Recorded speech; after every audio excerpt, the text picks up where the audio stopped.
마태복음 4장 13절에서 22절 말씀입니다. 한 절씩 교독하겠습니다. 제가 먼저 13절부터 읽겠습니다. 나사렛을 떠나 스불론과 납달리 지경 해변에 있는 가버나움에 가서 사시니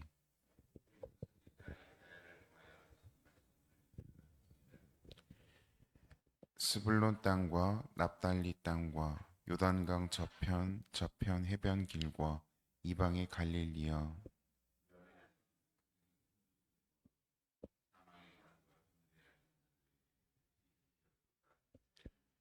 이때부터 예수께서 비로소 전파하여 이르시되 회개하라, 천국이 가까이 왔느니라 하시더라.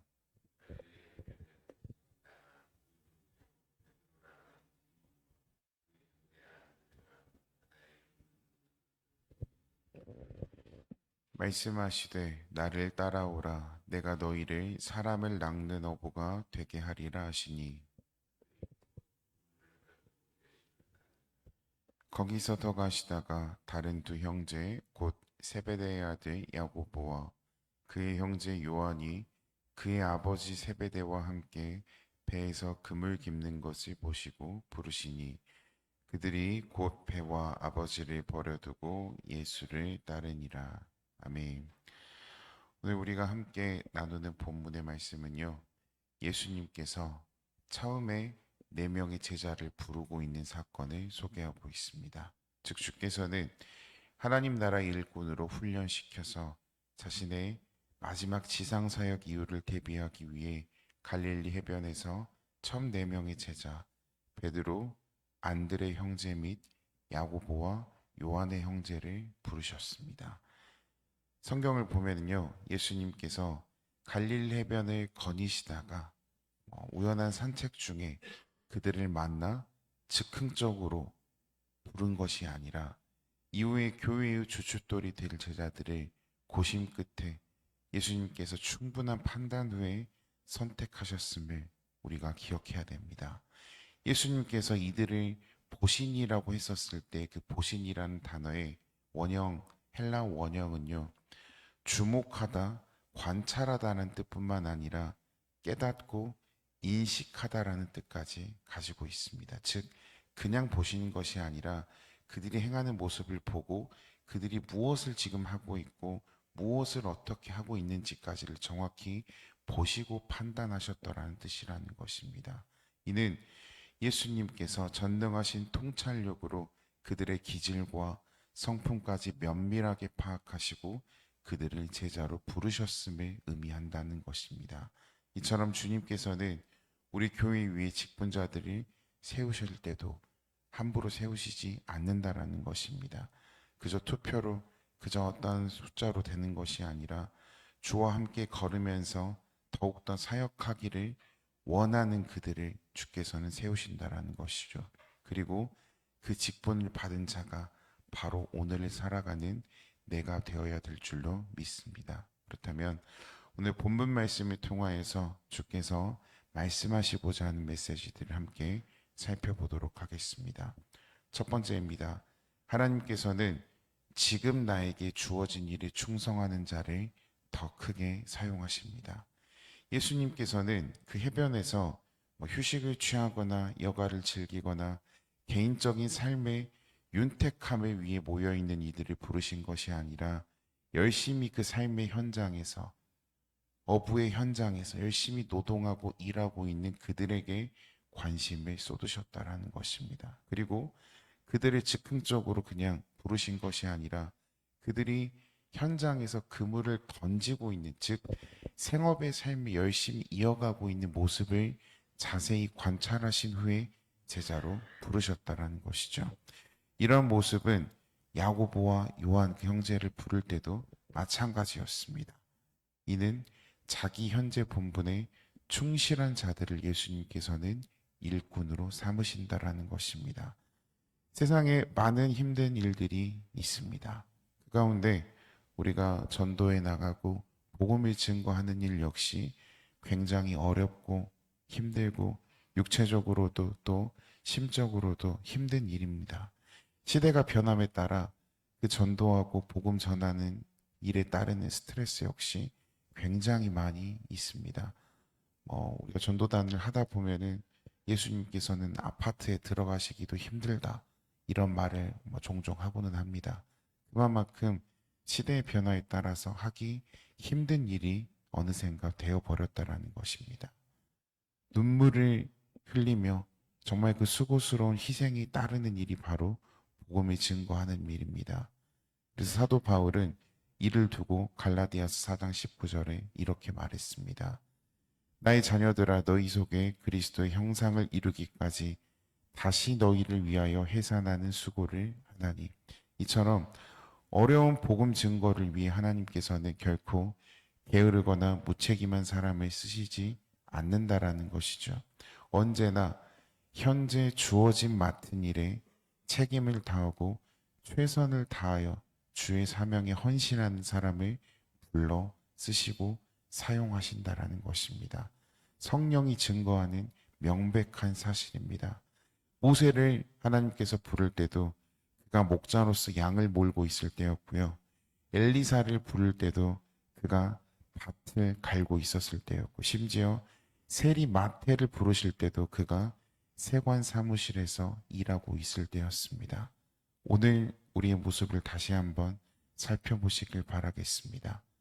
주어진 일을 소홀히 하는 자들을 하나님이 부르셨다는 기록은 성경 그 어디에도 없습니다.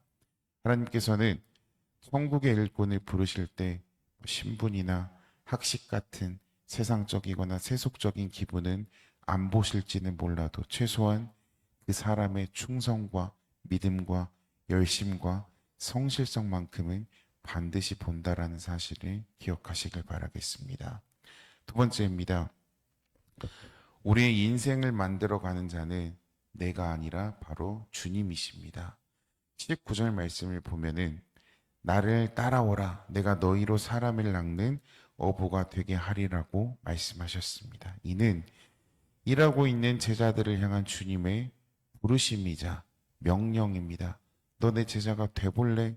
의문형으로 말씀하신 것이 아니라 와라 내가 하겠다라고 명령하셨다라는 것이죠. 그런데 여기에는 인생에 대한 우리의 삶에 대한 주님의 절대적인 주권이 분명하게 나타나 있습니다. 당시 유대 문화사회 속 관습은 제자가 되고자 하는 이들이 스승, 즉 가르침을 나에게 줄 수 있는 사람을 직접 찾아 나섰습니다. 반면 주님은 직접 찾아가셨습니다. 뿐만 아니라 예수님께서는 이후에 마태복음 5장 17절에서 19절에 기록된 것처럼 주님을 따르겠다고 간청한 자들은 오히려 돌려보냈고 자기의 길을 묵묵히 가고 있었던 이들에게 직접 찾아가셨답니다. 다시 한번 본문에 주목해 보면은 예수님께서는 그들의 고용인도 관리도 아니었습니다. 그런데 그들에게 나를 따라오라. 생전 처음 본 사람이 생전 처음 만난 사람에게 나를 따라오라고 명령하셨을 뿐만이 아니라 사람을 낚는 어부가 되어라. 또는 너희는 앞으로 사람을 낚는 어부가 될 것이다. 라고 말을 한 것이 아니라 내가 너희로 사람 낚는 어부가 되게 하리라고 분명하게 말씀을 하셨다라는 것입니다. 즉 주께서는 그들을 향해 그들이 사람 낚는 어부가 되는 것은 그들의 어떤 노력이나 어떤 상황에 의해서 우연히 만들어지는 것이 아니라 바로 본인 스스로 전능하신 하나님과 동일 본질이신 그리스도 예수님의 주권과 섭리를 통해서 되는 것임을 처음부터 선포하고 있다라는 것입니다. 너희 인생을 내가 책임질 테니 나를 믿고 따라와라. 내가 너희들에게 이러한 일을 하겠다. 할 것이다. 분명하게 해주겠다라고 말씀하고 있습니다. 주님은 정말 강하고 분명하게 2000년 전 제자들에게 말씀하신 것처럼 오늘날 우리에게도 말씀하고 있습니다. 따라서 우리는 우리의 삶이 우리의 어떠한 발버둥침에 있다는 것이 아니라 우리를 지으시고 우리를 인도하시는 하나님의 손에 달려 있다는 사실을 기억하며 겸손히 말씀을 묵상해 나가시길 바라겠습니다. 우리가 잘 아는 말씀입니다. 잠언 16장 9절 말씀이죠. 사람이 마음으로 자기의 길을 계획할지라도 그의 걸음을 인도하시는 이는 바로 여호와 하나님이십니다. 특별히 우리 교회 다음 세대들에게 하나님의 꿈과 그들의 비전이 일치가 되어야 함을 함께 기도했으면 좋겠습니다. 우리에게는 그런 의무가 있습니다. 나의 어떠함을 자랑하는 삶으로 살아가는 다음 세대들이 아니라 하나님의 영광을 위하여 내가 지음 받았음을 인정하고 그의 뜻을 따라서 묵묵히 걸어가는 다음 세대들이 될 수 있도록 함께 기도해 주시길 바라겠습니다. 세 번째입니다. 제자도라는 것은 믿음과 결단 그리고 마지막 헌신이 함께 들어가야만 한다라는 것입니다. 20절 말씀을 보면 저희가 곧 그물을 버려두고 예수를 따르니라고 기록되어 있습니다. 여기서 곧이라는 말의 원어의 뜻은요, 즉시 거리낌 없이 그리고 무조건적으로라는 뜻을 가지고 있습니다. 이게 무슨 뜻이냐면요, 베드로와 안드레는 그리스도의 부르심을 받자 아무런 거리낌 없이 무조건적으로 자기들의 모든 그물, 즉 그 그물을 통하여 얻어질 수 있는 자신들의 생계를 책임져 나갈 수 있는 모든 재산을 버리고 주님을 따랐음에 분명하다라는 것이에요. 우리가 단순히 그물을 버렸다라는 것이 우리는 그물과 상관이 없는 직업에 있기 때문에 그냥 버리고 갈 수 있지라고 생각할 수 있지만 그들에게는 그렇지 않았다라는 것이에요. 그 그물은 곧 그들이 배를 타고 나가서 자신의 가정을 책임지고 자신의 생계를 구할 수 있는 유일한 수단이었는데 예수님의 말씀의 명령에 아무런 거리낌 없이 자기의 생계를 책임질 수 있는 그 수단을 버렸음을, 재물을 버렸음의 의미를 한다라는 것입니다. 그리고 이들의 즉각적인 결단과 순종의 모습은 이후에 22절에서 말하고 있는 야고보와 요한에게도 동일했음을 우리가 말씀을 통해서 확인할 수 있습니다. 하지만 우리가 이 말씀을 오늘을 살아가고 있는 내 삶 가운데 실제적으로 가지고 왔었을 때 이게 당연한 것으로 인식이 되는 것은 어려움이 분명히 있을 것입니다. 여러분 주저하지 않고 여러분의 생업을 버리고 똑같이 따라 살 수 있겠습니까? 이들의 결단은 세상 관점으로 보았을 때 지극히 모험적이고 지극히 무모한 결단이라고 할 수 있습니다. 감정적인 투자는 반드시 실패한다라는 말이 있는 것처럼 이들의 모습은 굉장히 감정적으로 세상 사람들의 관점에서는 보여줄 수 있다라는 것입니다. 주님이 이들에게 어떠한 금전적인 보상 혹은 그것을 떠나 천국의 어떠한 비밀과 상급에 대해서 처음부터 이야기하셨습니까? 아니요. 어떠한 보상도 어떠한 약속도 하지 않은 부름에 나는 그렇다면 즉각적으로 따를 수 있겠습니까? 어려운 대답일 것입니다. 이처럼 제자가 된다라는 것은 옹기종기 앉아서 모여서 세미나를 하고 토론을 하는 것에서 끝나는 것이 아니라 거기에 실제 내 삶 속에 그리스도를 위한 희생의 결단을 하며 현재의 내 삶 가운데서 그대로 살아가는 것이 더해져야만 한다라는 것입니다. 세미나가 세미나로만 끝나는 것이 아니라 그 세미나 속에서 배운 것이 내 삶 가운데 적용이 되어져야 한다라는 것이죠. 영혼 없는 몸이 죽은 것 같이 행함이 없는 믿음은 죽은 것이라고 분명히 말씀하셨습니다. 오늘 우리 교회가 사도행전의 초대 교회들처럼 능력 있고 힘 있는 교회가 되기를 원한다면 그리고 그렇게 기도하고자 한다면 먼저 나의 것을 우리의 것을 하나님과 이웃을 위해 내어놓고 그리고 모든 것을 세상의 모든 것을 내려놓고 주님을 따르려는 결단이 필요한 줄로 믿습니다. 그래야 할 때 우리 교회는 초대교회처럼 변할 것이고 그 변한 교회의 첫걸음을 내딛는 우리가 바로 예수님의 진정한 제자의 삶을 살아가고 있는 것임을 확신하며 믿음 갖고 나가시길 바라겠습니다. 마지막 네 번째입니다. 주님께서 희생을 요구하시는 것은 더 큰 축복을 우리에게 주시기 위한 첫 단계라는 것입니다. 22절 말씀을 보면은요. 곧 배와 부친을 버려두고 예수를 따르니라고 말하고 있습니다. 20절에 기록된 베드로와 안드레와 같이 야고보와 요한 역시 그리스도의 부르심에 즉각적으로 순종하였음을 말하고 있습니다.